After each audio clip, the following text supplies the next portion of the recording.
পর্তুগালে আসার সাথে সাথে এখন আর আপনি কাজ শুরু করতে পারছেন না, কেননা আপনি সোশ্যাল নাম্বার পাবেন না। সোশ্যাল নাম্বার পেতে হলে আপনাকে ওয়ার্ক পারমিট, ভিসা অথবা রেসিডেন্ট কার্ড আবেদনের কপি আপনাকে দিতে হবে। এখনো সামাজিক যোগাযোগ মাধ্যমে পর্তুগালে বিভিন্ন লোভনীয় বিজ্ঞাপন চলছে, সেই জন্যই আমাদের এই আলোচনা। এই ভিডিওটি শেয়ার করে সচেতনতার জন্য সবার কাছে দেখার সুযোগ করে দিবেন, এটা আমার কাছে আপনাদের একটা রিকোয়েস্ট।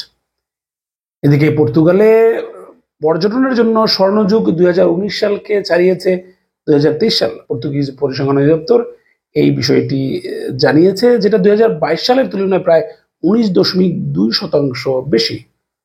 পর্তুগালের যে যুবকরা রয়েছে, যুবকদের চেয়েও কম হতাশাগ্রস্ত পর্তুগিজ বয়স্করা। পর্তুগালের এমন চমকপ্রদ বিষয় নিয়ে আমাদের আজকের পর্তুগালের আয়োজন। তাছাড়া পর্তুগালের পর্তুতে বিএনপির দুই গ্রুপের সংঘর্ষ পর্তুগালের ন্যাশনাল মিডিয়াতে ফলাও করে প্রচার করেছে। এটা আমাদের বাংলাদেশের জন্য খুবই দুঃখজনক বিষয়। এ নিয়ে আমরা বিস্তারিত কথা বলবো। আপনাদের সবাইকে স্বাগত জানাচ্ছি আজ 8 জুলাই সোমবারের পর্তুগাল টুডেতে। শুরুতে যেটা বলছিলাম যে এখন আর আমরা যদি পর্তুগালে এখন কেউ আসেন ওয়ার্ক পারমিট, ভিসা ছাড়া, তাহলে আপনি কোনোভাবেই সোশ্যাল নাম্বার পাবেন না, অর্থাৎ আপনি কাজ শুরু করতে পারবেন না। এখনো সামাজিক যোগাযোগের মাধ্যমে পর্তুগালে আসার জন্য আপনাদেরকে আমন্ত্রণ জানাচ্ছে। তবে আপনাকে পর্তুগালে আসতে হলে অবশ্যই রেসিডেন্ট কার্ডের আবেদন অথবা আপনাকে আবেদনের কপি অথবা ওয়ার্ক পারমিটের কপি দিতে হবে।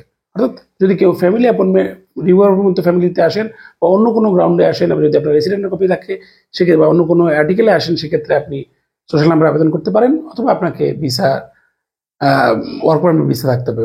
মোট কথা বলতে গেলে পর্তুগালে আসতে হলে আপনাকে অবশ্যই ভিসা ছাড়া আপনি আর পর্তুগালে কোনো ধরনের কাজ করতে পারবেন না। অন্যান্য দেশে যারা বসবাস করছেন, বিভিন্নভাবে এসেছেন, যারা পর্তুগালে আসতে যাচ্ছেন, সেক্ষেত্রে কিন্তু আপনার আর পর্তুগালে আপনার কাজ করার সুযোগ নেই। ইতিমধ্যে সোশ্যাল সিকিউরিটির যে বিদেশিদের জন্য যে সোশ্যাল নাম্বার আবেদনের যে প্রক্রিয়াটি ছিল, সেখানে কিন্তু বিস্তারিত তারা দিয়ে দিয়েছে যে কি কি ডকুমেন্ট আপনার প্রয়োজন হবে। তো সেখান থেকে দেখা যায় যে আপনাকে অবশ্যই আমাদের ওয়ার্ক পারমিট, ভিসার কপি অথবা আমি যে রেসিডেন্ট কার্ডে পর্তুগালে যে আবেদন করেছি তার একটা ডকুমেন্ট দিতে হবে। সেভেন্টি বন্ধ হয়ে যাওয়ার পর রেসিডেন্ট কার্ড আবেদনের আর কোনো ডকুমেন্ট আমাদের কাছে নেই। যদি পারিবারিক বিভিন্ন ভিসায় কেউ যদি এসে থাকেন, সেক্ষেত্রে তার কাছে হয়তো বা সে বিষয়টি থাকতে পারে। তবে সাধারণত টুরিস্ট ভিসায় এসে আপনি আর পর্তুগালে নিয়মিত হতে পারছেন না মেডিকেল শেষে, বা এসেও যদি আপনি কাজ করার সুযোগ নাই, যেহেতু সেক্ষেত্রে কোনোভাবে আপনি পর্তুগালে সার্ভাইভ করতেও পারবেন না। তো সুতরাং আপনারা যে লোভনীয় বিজ্ঞাপন দেখছেন তা এড়িয়ে চলবেন। এবং এই ভিডিওটি আপনারা, আমার হাত জোর অনুরোধ থাকবে যে আপনারা এই ভিডিওটি শেয়ার করবেন সচেতনতার জন্য। আমার সময়টুকু আমি আপনাদেরকে জানালাম, আপনি আপনার দায়িত্ব থেকে এটা সবাইকে জানিয়ে দিবেন, তাহলে হয়তো আমাদের অনেক বাংলাদেশি ভাইয়ের জন্য এটা অনেকটা বেশি সহায়ক হবে। আবারও অনুরোধ করছি, অবশ্যই ভিডিওটি আপনারা শেয়ার করবেন। পর্তুগালের সবচেয়ে সেরা পর্যটন বছর 2023 সাল। গত 2022 সালের তুলনায় প্রায় 19.2% বেড়েছে পর্যটকদের আগমনের সংখ্যা। যদিও প্রাক মহামারীর আগে, অর্থাৎ করোনা মহামারীর পূর্বে 2019 সাল ছিল পর্যটনের স্বর্ণযুগ। সেই স্বর্ণ বছরকেও পিছনে ফেলে 2023 সাল এখন সর্বোচ্চ পর্যটনের বছর হয়ে দাঁড়িয়েছে।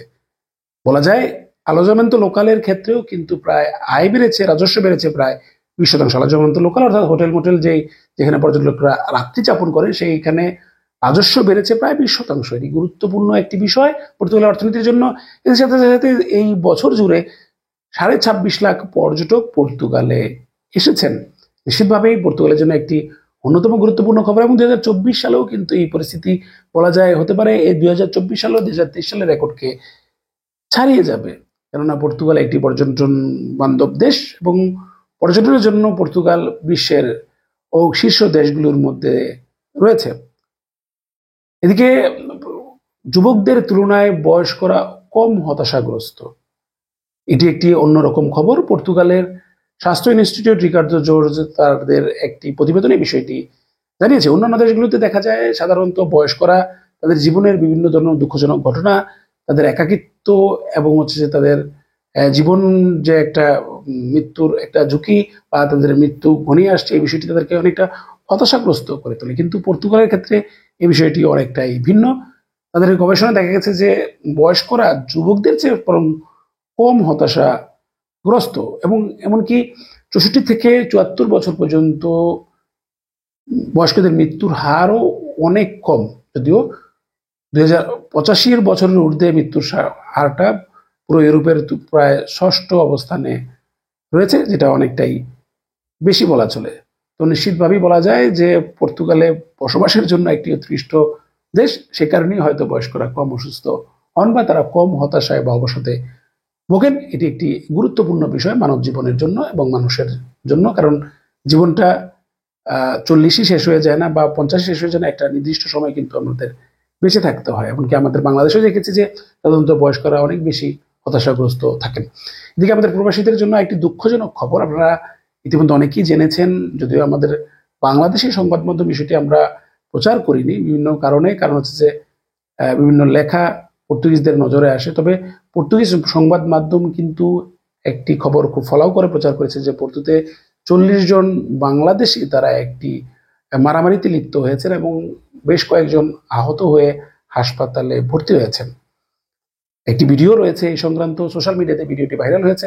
এর সাথে পর্তুগালের যে ন্যাশনাল টেলিভিশন এবং মিডিয়া, অনলাইন মিডিয়া সবাই কিন্তু এই খবরটি ফলাও করে প্রচার করেছে। বিএনপির এই দুই গ্রুপের মারামারি আমাদের জন্য কিন্তু একটা খড়ের গা হলো। শুধু আজকে বিএনপির মারামারি নয়, রুয়াদো ব্যান ফরমোসোতে বা বাংলাদেশের অধ্যুষিত অঞ্চলে প্রতিদিনই কিন্তু মারামারি হচ্ছে, এবং বলা যায় প্রতি সপ্তাহে 2-1টা পুলিশ কমপ্লেনও কিন্তু হচ্ছে।